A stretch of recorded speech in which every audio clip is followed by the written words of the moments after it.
irmãos e irmãs de caminhada, sejam mais uma vez muito bem-vindos ao nosso canal Luz, Lei Divina Ser Luz.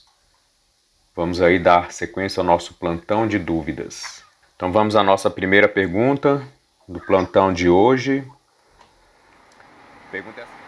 Então vamos lá, falando ainda sobre os orixás, sobre a questão, a diferença aí, né, do transe, com orixá ou com a incorporação do falangeiro.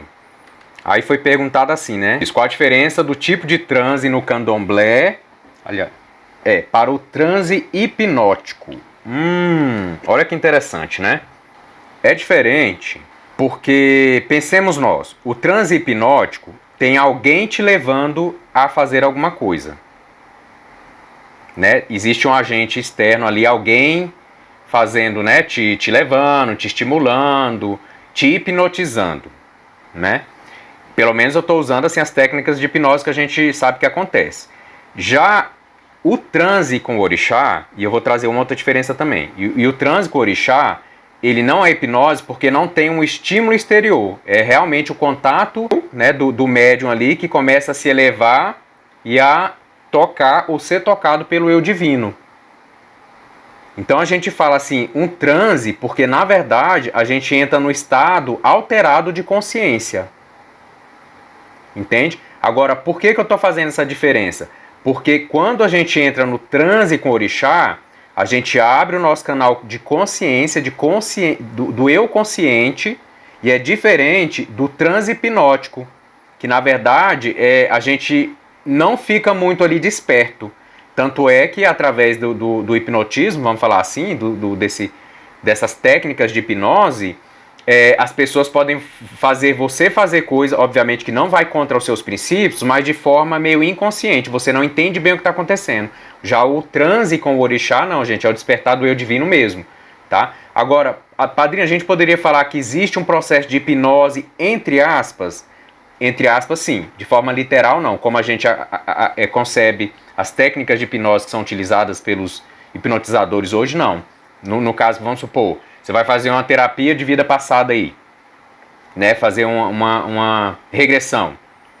Tem todo um estímulo exterior e assim você fica num nível que não é totalmente consciente, que você não tá no mesmo nível quando você está nesse transe com o orixá. Realmente o orixá amplia sua capacidade e o que é interessante, quando você entra no transe com o orixá, é uma percepção da mente abstrata, da mente superior. E quando você está num processo de hipnose, de um transe hipnótico, você fica ainda na mente concreta. Então é muito interessante que cada hora que a gente tem um contato com o orixá por meio desse transe, com o nosso ori, com o eu divino, com a luz do nosso ori, da nossa coroa, a gente desperta um pouquinho mais, a gente volta diferente. Então a gente compreende as coisas, as leis, os mistérios da nossa religiosidade, da nossa espiritualidade, em um nível de abstração. Você consegue sentir aquilo e você começa, obviamente, a criar conceitos, a entender conceitos, né? Por isso que a gente fala, né? Vai ter conceito que talvez eu tente trazer para vocês, de orixá, que talvez não seja o momento agora. Então, assim, por exemplo, quando a gente fez o trabalho aí do livro, né? Início aos Mistérios dos Orixás, tem coisa que não tinha nem como botar no livro. E lá eu explico isso, que tem partes da iniciação que é só vivência, que não tem como ser falado. Só quem sente, só quem vivencia é que vai encontrar aquilo. Agora eu posso dizer para vocês, tá? Por que é interessante que essa capacidade assim, mediúnica tem muito a ver com a capacidade do ser humano ter contato com o eu divino. Os médiuns ostensivos, né, a experiência que a gente tem que viver como médium ostensivo neste momento, e por que eu estou falando de experiência? Vocês vão entender o porquê? Que vamos supor, vocês já podem ter sido médiuns ostensivos em outra vida e eu ainda não era, ou eu não fui, porque naquele momento vocês tinham que viver experiências dentro do projeto encarnacionista de vocês, e eu não precisava da mediunidade para experimentar o que eu estava experimentando naquela vida, entendeu? Nesta vida eu vim com mediunidade ostensiva. Obviamente que isso a gente vai desenvolvendo, depois você não vai perdendo. Mas a espiritualidade tem como trabalhar isso, principalmente nesse momento mais incipiente, onde a mediunidade é um sentido que a gente ainda está desenvolvendo. né? Então pode ser que numa vida eu venha com isso mais ostensivo, na outra vida a espiritualidade fala assim: Sérgio, nessa próxima reencarnação sua, nós vamos fechar um pouquinho o seu canal mediúnico para você experienciar outras formas que depois vai te auxiliar nessa sua percepção, quando você vier novamente como médium. Ou então você veio como médium e a partir dali você vai vir sempre com algum nível de mediunidade, até a gente entender que a mediunidade é natural e é um sentido que todos os seres humanos vai ter, tá? Cedo ou tarde todos nós vamos ter, e de forma equilibrada, harmonizada. Mas pode ser também que alguns de vocês que hoje não vêm com mediunidade de incorporação ostensiva, tem outras mediunidades que vocês precisam despertar ou relembrar como utilizar. O que eu quero deixar bem claro para vocês? Todos nós somos médiuns. Todos nós somos médiuns. Agora, tem médium que é de clarividência, outros de clareaudiência, tem uns que vêm com psicofonia, que é incorporação. Porque, assim, o que geralmente é entendido no meio umbandista, que médium só é quem incorpora. Lê do engano. Lê do engano. Tá? As mediunidades mais importantes não é a de incorporação. Né? Então, é a própria percepção minha do mundo, de mim mesmo, né? A minha relação com os espíritos. Isso é mediunidade, e é isso que é importante a gente entender. Mas assim, não sei se eu me fiz claro, vou abrir já aí para vocês falarem, mas o transe é diferente com o orixá, né? Porque é um sentido de despertar, de ter mais consciência sobre o todo e de acordar um pouquinho mais no meu processo de evolução e de iluminação. Já o transe hipnótico, nessas técnicas de hipnose que a gente vê, elas não deixam de ser um ensaio muito incipiente sobre essa hipnose maior que existe. Outro exemplo, quando a gente vai reencarnar, a gente passa por um estado de hipnose, ou seja, os engenheiros kármicos, eles nos magnetizam em nível de hipnose para ir nos colocando no estado de sono, para ir diminuindo o nosso perispírito, lembra? Daquele processo de reacoplamento, até para a gente se reacoplar. Então a gente é magnetizado no nível hipnótico para nos colocar num sono, para que a gente consiga ser acoplado no novo corpo e depois ir despertando no nível de criança, a gente vai acordando dessa hipnose. Então, assim, se a gente for falar desse contexto bem geral, a gente pode fazer essa comparação. Agora, comparando o transe com o orixá, com a hipnose, com a técnica de hipnose humana, que alguns psicólogos, alguns terapeutas utilizam, não, aí é totalmente diferente, tá? Porque a hipnose com o transe com o orixá, ele é no sentido mais profundo do despertar da minha consciência. Vamos aqui. A Isabela perguntou o seguinte, que se a gente pode buscar a mediunidade ou desenvolver a mediunidade, né? Ou não deve, né? Nesse caso aí da mediunidade. Porque assim, eu dei o exemplo que para vocês aí que a mediunidade de incorporação, ela é muito fisiológica. Mas eu vou até fazer aqui, vou aparar uma aresta. Toda mediunidade, ela é fisiológica. Primeiro, tá? A partir do momento que o médium está no corpo físico, se o corpo dele não veio preparado para aquela mediunidade, seja de incorporação, seja de psicografia, seja de intuição, você está entendendo que as nossas glândulas físicas é que captam isso, né? Ou seja, a nossa pineal, né? Ela é o principal órgão da captação, ela é a grande antena mediúnica, a nossa pineal, mas cada glândula ela vai ser mais ativada por uma determinada mediunidade, concordam? Então, para aquela mediunidade que você veio para ter ela, aquela tua glândula tem que estar mais desenvolvida para fazer aquela tarefa.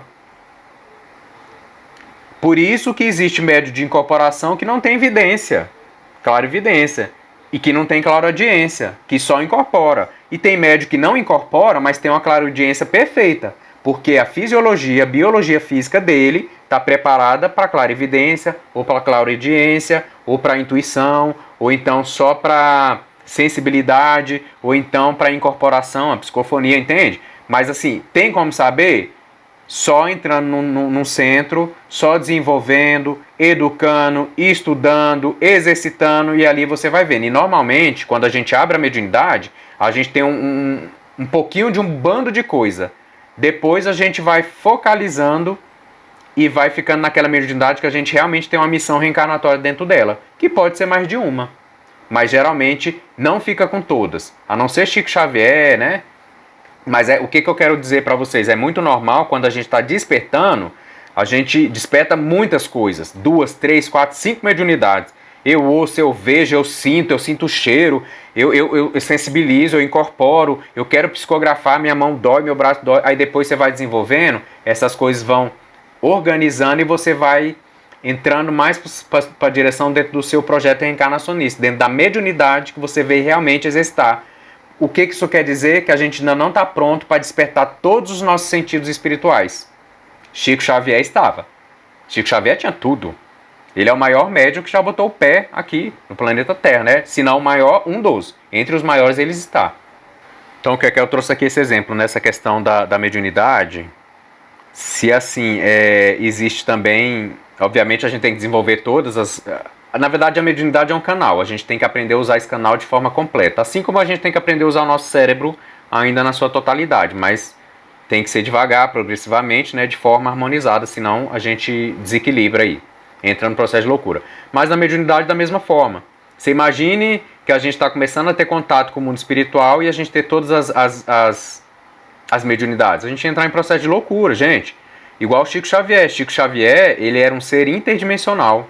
Diz que antes dele reencarnar, ele passou por um processo de magnetização por espíritos superiores durante, enfim, muito tempo para ele conseguir encarnar, mas continuar vivenciando os dois planos simultaneamente, sem ficar louco. Por quê? Ele tinha capacidade mediúnica, ele tinha evolução, ele tinha controle mental, ele já tinha profusão mediúnica. Então, aí o Kekel fez essa comparação, né? É possível que às vezes um médium tá mais ali no animismo e acha que tem todas as mediunidades? Gente, perfeitamente. Kekel, o que acontece? Vou pegar um exemplo aqui. Nós que congregamos da Ayahuasca, muitas pessoas têm experiências na Ayahuasca que são mais imaginativas e fantasiosas do que realmente uma visão. E aí é o que vem o perigo da história, porque primeiro, falando de percepções e orientações que eu tive dos nossos guias da nossa casa, tá? Falou assim, meu filho, tenha muito cuidado, porque assim, a ayahuasca, ou vegetal, como alguém chama, é um néctar divino. Né? Gente, é maravilhoso. Quem usa da forma correta é maravilhoso, assim como toda medicina da natureza é maravilhosa, é perfeita. Né? Quando a gente utiliza da forma correta. Mas o que eu quero dizer? O que acontece? Isso os meus guias me orientaram, né? Meu filho, cuidado. Quando você toma essa bebida, que vai te soltar um pouquinho do teu corpo para que você tenha mais contato com o plano espiritual, porque vocês concordam que para eu me projetar mais no plano espiritual, eu tenho que desacoplar um pouquinho do físico? É assim como a gente faz quando a gente dorme. Só que fazer isso de forma consciente dá mais trabalho e precisa de mais preparo. E aí o que acontece? A mediunidade faz isso com a gente de forma natural e de forma mais controlada. A ayahuasca não. A ayahuasca ela potencializa, porque assim, a mediunidade, lembra que eu acabei de falar para vocês que a mediunidade ela é fisiológica. O que a ayahuasca faz? Nós temos uma enzima que ela bloqueia uma substância, um elemento que a gente tem no nosso corpo, que é o que nos conecta ao mundo espiritual. Olha só, todos nós seres humanos, nós temos esse elemento no nosso corpo que bloqueia a nossa conexão com o mundo espiritual, para a gente viver mais aqui do que lá. E essa substância ela vai diminuindo para que a gente tenha mais contato com o mundo espiritual de forma gradativa e controlada. A ayahuasca ela bloqueia essa enzima, esse princípio. Quando ela bloqueia esse princípio, a nossa projeção para o mundo espiritual ela é feita mais rápida. Por isso que tem que ser feito numa casa idônea, com cuidado, sobre uma egrégora de luz, para também a gente não se perder, para não criar traumas no processo da ayahuasca. Mas o que meus guias me falaram? Meu filho, para vocês chegar no astral superior, vocês têm que passar por qual astral primeiro? O inferior. A gente não pula dimensão. A gente não pula dimensão. Se eu quero chegar no astral superior, onde estão os conhecimentos, a elevação, os espíritos de luz, eu tenho que passar pelo astral inferior. Tem gente que fica no astral inferior, começa a imaginar, a fantasiar, ali os espíritos começam a obsediar ela sem ela perceber, criar imagens fantasiosas na mente dela e manter ela ali no astral inferior. A pessoa acha que está tendo contato com seres de luz e com as verdades divinas, mas não está. Ela está num processo hipnótico. É por isso que a gente vê muitas pessoas passando pela ayahuasca e não despertam, não desenvolvem, cada vez se perdem mais, se tornam mais egoístas, mais ególatras, mais pseudo-iluminadas, pseudo-espiritualizadas. Isso acontece na Umbanda? Acontece. Isso acontece no catolicismo? Acontece. Acontece no candomblé? Acontece. Isso é do ser humano. Mas o cuidado que a gente tem que ter com a ayahuasca é que ela é catalisadora do processo. Ela facilita demais o processo. Então a gente tem que ter cuidado. Eu preciso passar. Padrinho, mas como é que eu vou saber se eu passei desse astral? O tanto que isso está transformando a sua vida. Está te tornando mais iluminado de verdade? Está te tornando mais consciente de verdade? Está te tornando mais autocontrolado, mais harmonizado, mais feliz, mais consciente, mais humano? Então, você está alcançando realmente as verdades. Isso tá te movimentando, porque a verdade, ela liberta. Agora, a fantasia da verdade, o vislumbre da verdade, ou o deslumbre com a verdade, isso não. Isso me mantém mais desequilibrado, mais amedrontado, mais, enfim, mais doente, físico, mental, emocional, espiritual. Então a gente tem que ter muito cuidado.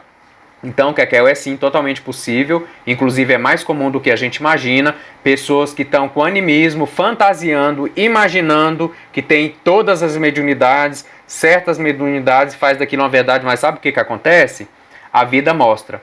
Porque uma pessoa que está realmente evoluindo, seja pela ayahuasca, seja na mediunidade, ela vai se tornando mais centrada, mais consciente, mais desperta, com mais controle sobre a vida, menos influenciada pelo entorno, pelos espíritos, pelo redor, e ela se torna mais senhora ou senhor da própria vida, do próprio destino. A pessoa que finge, que está no personismo, no animismo, ela vai se perdendo na pancada, na dor, no sofrimento, até despertar realmente para as verdades, né? E buscar as verdades.